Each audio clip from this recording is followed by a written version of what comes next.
хулгаад бол цаг хугацаа гэж байхгүй. Энэ бол энэ хоёрын зохиосон домог ийм ухаан луврын гэрээ хийхин тулд зориуд одоо ард түмнийг төөрөлдүүлэхин тулд зохиож байгаа ийм одоо үлгэр юм аа. За тэгээ энэ 58 дугаар хотоолыг бүгдээрээ үзье. Тэрний 4-р заалт юу гарсан бэ гэхээр Эрдэнэс 5-7 компани өмнө нь урт хугацаатай байгуулсан гэрээний нөхцөл үнийн харгачдыг жишг болгож гэрээний хугацааг хэлцээ хийж ихээсээ хугацаатай үйлдэл 16 жилээр тогтоох гэж байгаа. За нэгдүгээрт бол өмнөх муу гэрээний жишгийг бариар гэж байгаа. Тэгэхээр сайжруулах болцоог хаачиж байгаа. Ингэж одоо лувирдэж штэ. 2025-аас 2029 онд 27 сая тонн, 2030 оноос эхлэн жил болгон 20 сая тонноос бууруулах гэж байгаа. Ингээ бодоод үзвэл 247 сая тонн нүүрс борлуулахаар энэ бүр шууд энэ гэр ингээ заагаад өгч 247 сая тонн нүүрс борлуулаарай гэд. Одоогийн байдлаар бол биржийн үн одоо эдгээр бол 50 орчим 50 гаруй доллар зархаар тохирсон гэж ингэж ойлгоод байгаа.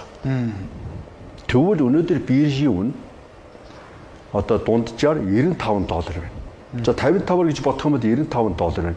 1 тонноос $40 алдаж байна. Би түрүү чи ярилцахдаа маш их гинэн бас одоо эдгээр сайн санаж их багаар бодож.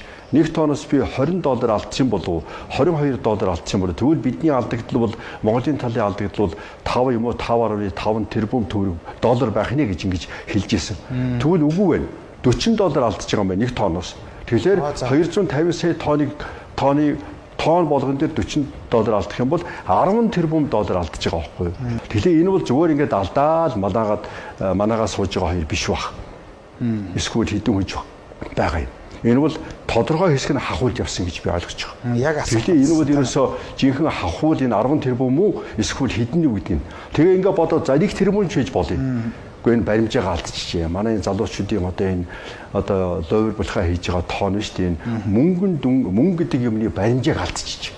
Тэгээ хоёулахнаа гүйчээ гэрээ хийсэн. Тэгээ хаана хийсэн гэж Хятадын Харбинд. Тэг Монголын өмнө говьд ч биш. Монгол Улаанбаатарт биш. Яадаг вүлээ монголчууд нөгөө сайхан бэлэг Дубайд очиж гэрээ хийгээд яада маш хохиртой гэрээ хийсэн. Тэг гадаадад очиж хийсэн гэрээ бол гэрээ биш ээ.